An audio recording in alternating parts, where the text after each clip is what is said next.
Hola, soy Esther. Ese es mi nombre actual, aunque mi nombre original en hebreo era Hadassah. Mi historia es emocionante y romántica, pero también está marcada por complots de asesinato y otros escándalos. Todo comenzó en medio de la desolación cuando mi pueblo estaba en el exilio, lejos de nuestra tierra prometida. Sin hogar, me llevaron a tierras ajenas, lo que llevó al cambio de mi nombre de Hadassah a Esther. ¿Quieres saber más sobre mi espeluznante historia? Antes, recuerda suscribirte a Secretos Revelados si te interesan los secretos más profundos de nuestra historia antigua. También activa la campanita de notificaciones para que no te pierdas de nuestro contenido en el futuro. Vamos a comenzar. El cambio de nombre se realizó como parte del proceso de asimilación a la cultura persa, pero eso te lo contaré más adelante. Además, el nombre Esther está relacionado con la palabra persa star, que significa estrella, y se cree que esto enfatizaba mi belleza y gracia. Ahora, te cuento cómo se originó mi historia. Tras perder a ambos padres, encontré esperanza bajo el cuidado de Mordecai, mi primo mayor y hombre de Dios, también exiliado desde Jerusalén por Nabucodonosor, rey de Babilonia. Mordecai se convirtió en mi protector y figura paterna, pero la historia da un giro durante un gran banquete en el palacio del rey Jerjes. Después de mostrar la riqueza de su reino durante 180 días, el rey celebró un banquete de 7 días. En un momento de exaltación, ordenó que la reina Vashti mostrara su belleza, pero ella se negó, enfureciendo al rey.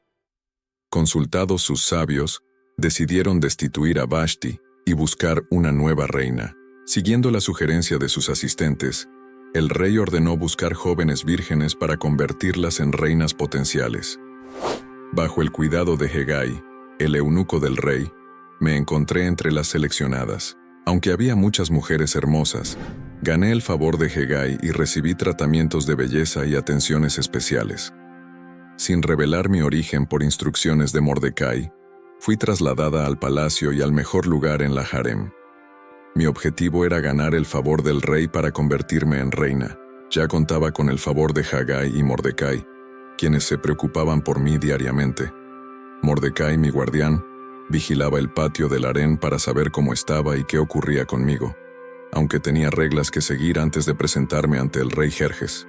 Antes de llegar al rey, una joven debía someterse a 12 meses de tratamientos de belleza, 6 meses con aceite de mirra y perfumes, seguidos por 6 meses con cosméticos. Solo entonces podía presentarse ante el rey, llevando consigo lo que quisiera del harén a los palacios del rey. No regresaría a menos que el rey quedara satisfecho y la llamara por su nombre. Cuando llegó mi turno, no pedí más que lo sugerido por Hegai. Me llevaron ante el rey Jerjes, quien mostró un interés especial en mí. Por cierto, este es el mismo rey que mostró su reino y riquezas por 180 días festivos, así que ya imaginan qué tipo de personalidad tenía. De allí, gané su favor y aprobación más que cualquier otra mujer. Me colocó una corona real y me nombró reina en lugar de Vashti. Se celebró un gran banquete, invitando a todos los nobles, declarando incluso un día festivo en todas las provincias. Sin embargo, todo se desmoronó cuando descubrí la verdad siniestra sobre Hamán, un hombre vil que odiaba a mi pueblo. Aunque el rey lo había honrado, Hamán buscaba la aniquilación de todos los judíos. Mordecai se negó a rendir homenaje a Hamán, desatando la furia de este egocéntrico. En lugar de confrontar a Mordecai, Hamán ideó un plan para exterminar a todos los judíos en el reino. Hamán eligió una fecha para la ejecución masiva mediante el sorteo, y de manera aparentemente coincidente, la fecha era casi un año después. Convenció al rey de que los judíos eran una amenaza y logró que se emitiera un decreto para su extinción. El rey, sellando el decreto con su anillo, condenó a miles de inocentes, sin posibilidad de cambio según las leyes medas y persas. La orden de ejecución se difundió, marcando el día 13 del mes 12 como el día de la atrocidad en todas las provincias y para todas las nacionalidades. Para estar preparados ese día, el rey y Amán se sentaron a beber, pero la ciudad de Susa estaba perpleja. Mi gente quedó atónita al enterarse de la noticia. donde reina el mal, siempre hay tristeza. Mardoqueo vistió luto y lamentó por la ciudad hasta llegar a la puerta del rey, donde no podía entrar, ya que no estaba permitido llevar tela áspera en presencia de su majestad. Él sabía que era el principal blanco del odio de Amán. En todas las provincias, al llegar el edicto del rey, hubo gran luto entre los judíos, con ayuno, llanto y lamentación. Muchos se postraron en tela áspera y ceniza. Cuando mis eunucos informaron a Mordecai, me angustié profundamente. Llamé a Hathach, uno de mis sirvientes, para averiguar qué perturbaba a Mordecai y por qué. Hathach fue a Mordecai en la plaza abierta frente a la puerta del rey, donde Mordecai le contó toda la historia y le dio una copia del edicto de Hamán. Me instruyó ir ante el rey para implorar misericordia por mi pueblo. Al no poder abandonar el palacio, envié a un sirviente con ropas para vestir a Mordecai y evitar que el rey lo viera en tela áspera, lo que podría costarle la vida. Mordecai se negó a disfrazar su desesperación. Le recordé a Mordecai que presentarse sin invitación ante el rey era un delito capital, a menos que el rey extendiera el cetro de oro.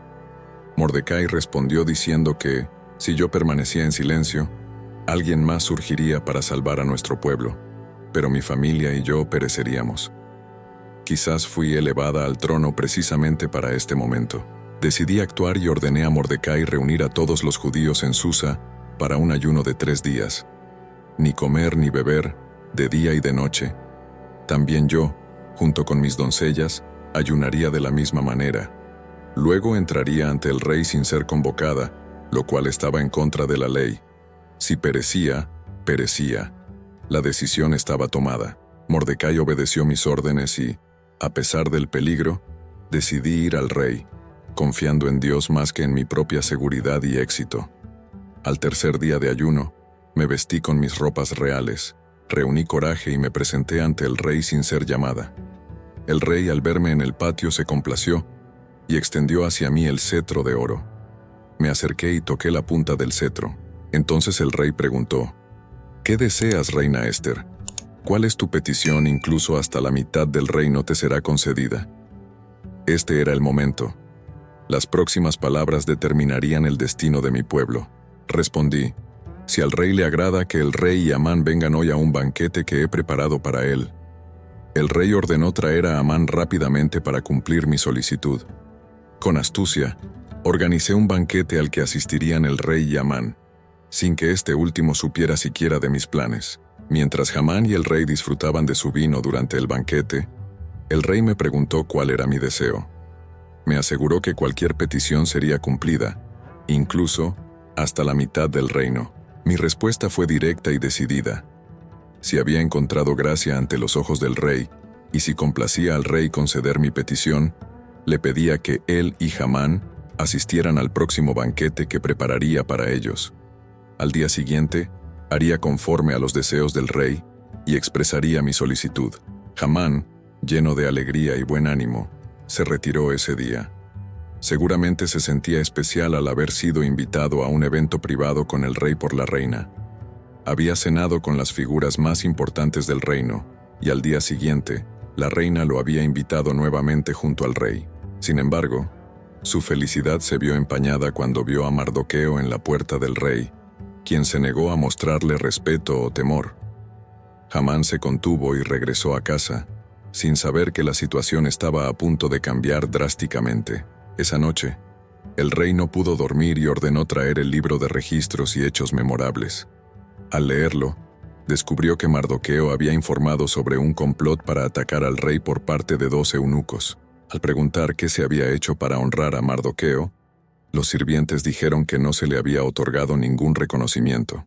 En ese momento, Hamán entró en la corte exterior del palacio del rey. El rey, sin revelar a quién se refería, le preguntó qué se debería hacer por alguien a quien deseaba honrar. Hamán, pensando en sí mismo, propuso un tratamiento real con una vestimenta y un caballo del rey, junto con una corona real. Sugirió que uno de los nobles más destacados del rey lo vistiera y lo paseara por la ciudad proclamando su honor. Sorprendentemente, el rey ordenó a Hamán que hiciera todo eso, pero no para él mismo, sino para Mardoqueo. Amán tuvo que vestir a Mardoqueo, llevarlo en un caballo real por la plaza de la ciudad y proclamar su honor. Mardoqueo regresó a la puerta del rey, mientras que Hamán, en estado de luto y con la cabeza cubierta, se apresuró a su casa. En un giro inesperado, Mardoqueo pasó a ser una figura de gran influencia en el reino. Luego, los sirvientes del rey llevaron a Hamán rápidamente al banquete que había preparado. En este tenso día, el rey y Hamán asistieron a mi banquete. Mientras disfrutábamos del vino en el segundo día, el rey repitió su oferta, preguntándome cuál era mi deseo y asegurándome que cualquier solicitud sería concedida, incluso hasta la mitad del reino. Respondí al rey, expresando mi deseo de preservar mi vida y la de mi pueblo. Rogué que, si le había agradado su majestad y era de su voluntad, se me concediera esta petición. Mi súplica era clara: salva mi vida y la de mi pueblo. Expliqué al rey la grave amenaza que enfrentábamos, ya que mi pueblo había sido vendido para ser destruido, asesinado y aniquilado. Si solo nos hubieran vendido como esclavos, hubiera permanecido en silencio, pues tal angustia no justificaría molestar al rey. El rey Jerjes, indignado, me preguntó sobre el responsable de tan vil acción. Se trataba de Hamán, un adversario y enemigo. El rostro de Hamán se llenó de terror. El rey, furioso, abandonó el banquete y se retiró al jardín del palacio. Hamán, por su parte, quedó para suplicarme por su vida, un error que probablemente lamentó profundamente. Al regresar el rey al salón del banquete, Hamán, al caer frente a mí, provocó la indignación del rey. Este exclamó, preguntándose si Amán osaría maltratar a la reina en su presencia. Rápidamente, cubrieron el rostro de Amán. Uno de los eunucos mencionó que Hamán había erigido una horca de 50 codos de altura en su casa, destinada para Mordecai, quien había ayudado al rey. En un giro irónico, Hamán fue impalado en la misma horca que él mismo había preparado para Mordecai. El rey retiró el anillo real a Amán y lo entregó a Mordecai, quien quedó a cargo de la casa de Amán. La conspiración de Amán había sido frustrada, pero la amenaza para mi pueblo persistía. Me dirigí nuevamente al rey, cayendo a sus pies, suplicándole que revocara el malévolo plan de Amán contra los judíos. El rey extendió hacia mí el cetro de oro, indicando que podía hablar.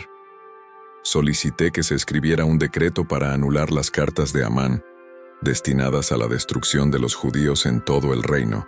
Con la aprobación del rey, se emitió un nuevo edicto que permitía a los judíos defender sus vidas. La noticia se extendió rápidamente por el reino. Mordecai, dejando atrás el luto, salió del palacio con ropajes esplendorosos. La noticia de los eventos repentinos alegró a mi pueblo, mientras que otros temían las consecuencias. En todas las provincias y ciudades, los judíos celebraron con regocijo y alegría. Incluso los líderes y gobernantes apoyaron a mi pueblo, temiendo a Mordecai, el segundo hombre más poderoso del reino. Mordecai, un verdadero patriota, utilizó su posición para ayudar a su pueblo. Aunque lejos de mi hogar, Dios me colocó en una posición de poder en una sociedad pagana. Agradecidamente, no comprometí mis principios y logramos avances significativos en nuestra fe. Mi posición real tenía un propósito, y fue llamada para un tiempo como este. Esta posición me enseñó que mi coraje en momentos difíciles, junto con mi fidelidad a Dios, puede transformar mis modestos orígenes en un propósito extraordinario. Aunque no encajaba en el mundo pagano, estaba dispuesta a dar mi vida. Mi nombre es Esther, y esta es mi historia. Coméntame, ¿cómo te inspira la historia de Esther para enfrentar los retos de la vida y mantener la fidelidad a tus principios? Además, ¿cuál es la lección más valiosa que has extraído de la vida de Esther? Si te ha gustado este video, regálame un like, comenta qué te ha parecido en la sección de comentarios. Recuerda suscribirte a este canal y compartir este video. Gracias por llegar hasta aquí y que Dios te bendiga.